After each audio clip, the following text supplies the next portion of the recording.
Pois é. Voltando ao slide que está aqui, para quem está acompanhando em vídeo, né? Para quem não está, a gente vai passar alguns slides a respeito do trabalho e educação a partir de Marx, né? E ali a gente também coloca que é de Lukács a Demerval Saviani, né? Lukács sendo um grande articulador da teoria marxista para pensar essa centralidade do trabalho, e Demerval Saviani sendo um intelectual brasileiro da área de filosofia da educação, que vai pensar a educação pública, a transformação social através da educação, né? Ou a impossibilidade dessa transformação social através da educação, né? Talvez hoje eu também adicionaria o Sérgio Lessa, depois de algumas declarações que eu vi dele, que são bem provocativas com relação a esses temas aqui que a gente está tentando tratar. Mas, enfim, né? Indo à frente, então a gente começa ali tendo um pequeno panorama do que é o trabalho em Marx e uma outra questão muito fundamental que aparece nas teses da Feuerbach, que vai limitar ali, vai diferenciar uma lógica de enxergar o ser humano em abstrato, que já vinha lá de Hegel, para uma lógica de enxergar o ser humano em sua história, né?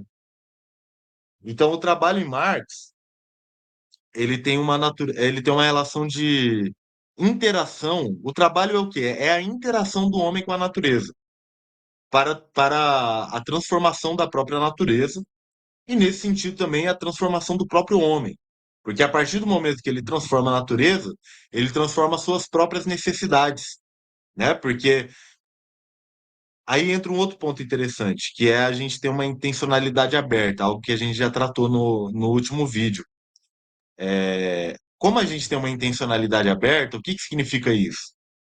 Significa que, por exemplo, uma abelha, quando ela faz uma colmeia, quando ela leva mantimentos para sua rainha, quando ela passa por todo esse processo, isso se dá de uma forma intencional, mas com uma intencionalidade fechada, ou seja, ela pela forma, pela gênese da própria abelha, pela forma como ela foi constituída enquanto um ser da história natural, ela vai fazer aquilo repetidamente, infinitamente, né? Por exemplo, sem criar novas necessidades, né?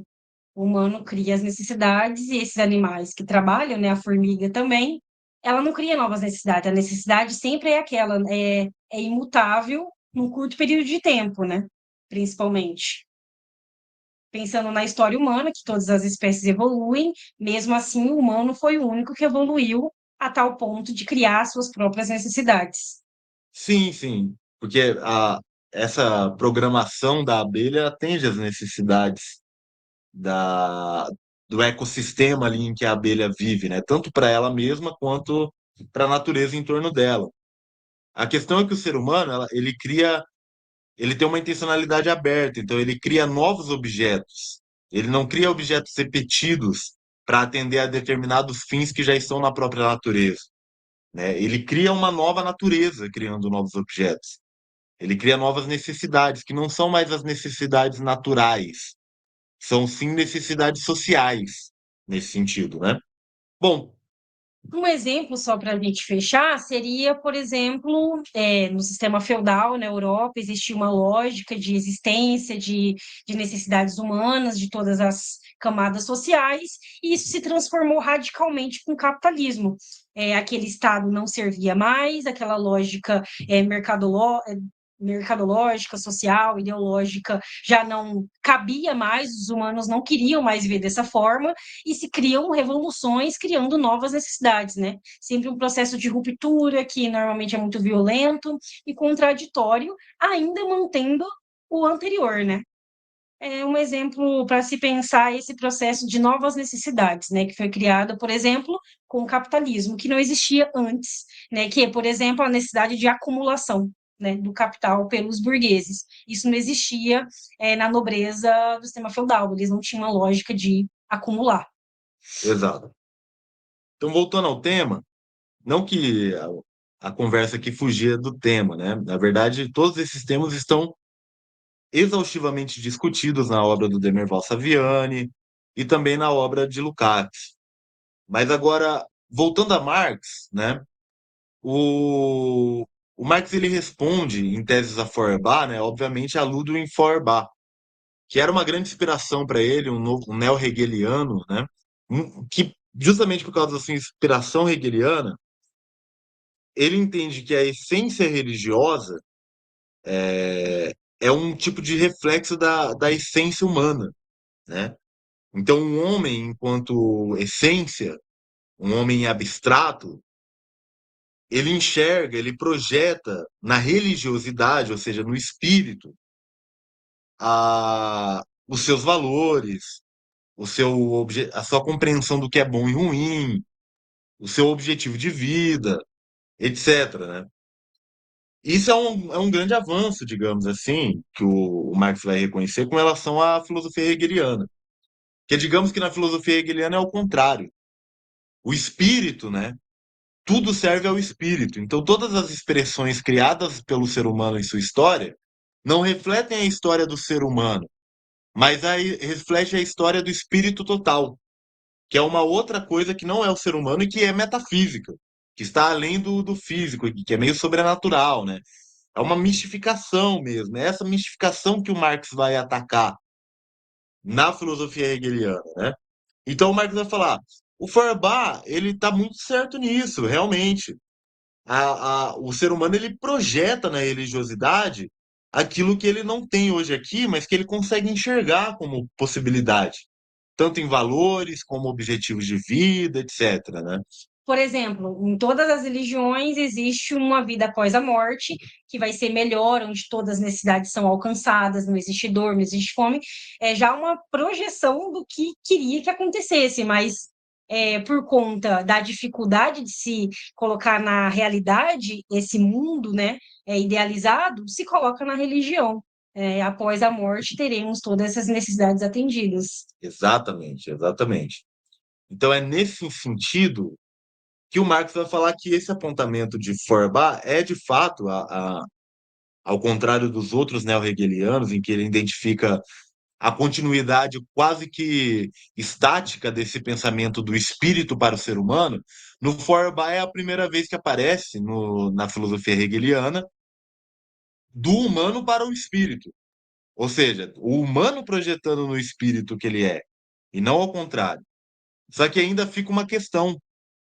Feuerbach, obviamente, como alguém que bebeu da tradição hegeliana, e Hegel que bebeu da tradição kantiana, né, e tenta superar Kant, né, vai pensar esse indivíduo como um indivíduo de uma espécie transcendental, né? Ou seja, o indivíduo humano ele é um indivíduo em abstrato, ele é um sujeito universal, né? Então não há uma. O que o Marx vai falar é que esse sujeito universal é um erro, porque na verdade esse sujeito universal ele de forma cinicamente, de forma cínica, ignora qual é a verdadeira essência que constituiu esse sujeito. Como se esse sujeito tivesse aparecido do nada. Como se ele fosse todo construidinho, tal, com sua faculdade racional, com a sua faculdade empírica, aquelas faculdades que desde Kant ali já está tentando separar, desde Descartes e Hume já se pensa, né? Hume ainda não pensa em faculdades, mas pensa em impressões, etc.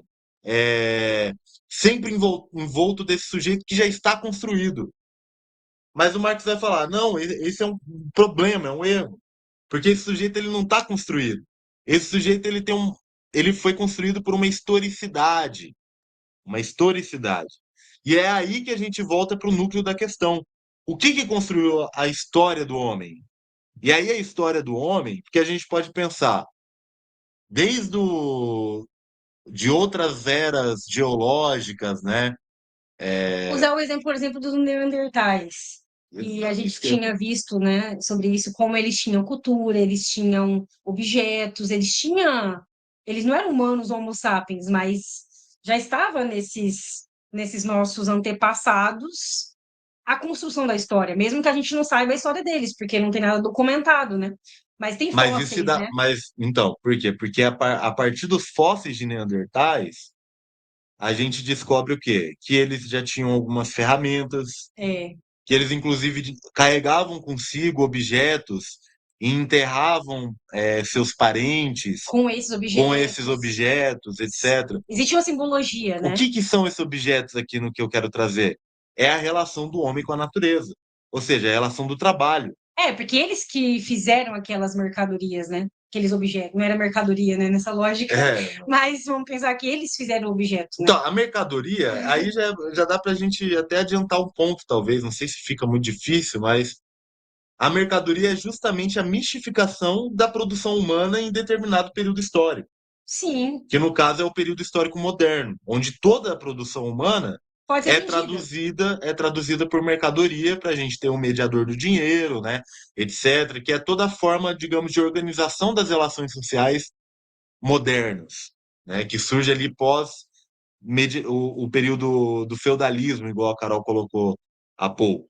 Bom, antes mesmo, com certeza, já existia mercadoria, já existia a troca, já existia o comércio, né? É bem anterior ao capitalismo, mas eu acho que é no capitalismo que tudo vira mercadoria, né? Eu acho que, assim, no feudalismo existia mercadoria, nos sistemas anteriores, no Império Romano, existia o comércio, né? Na China antiga, mas de que tudo vira mercadoria, isso só com o capitalismo, né? A universalização da mercadoria, né? Sim, aonde os humanos se tornam mercadoria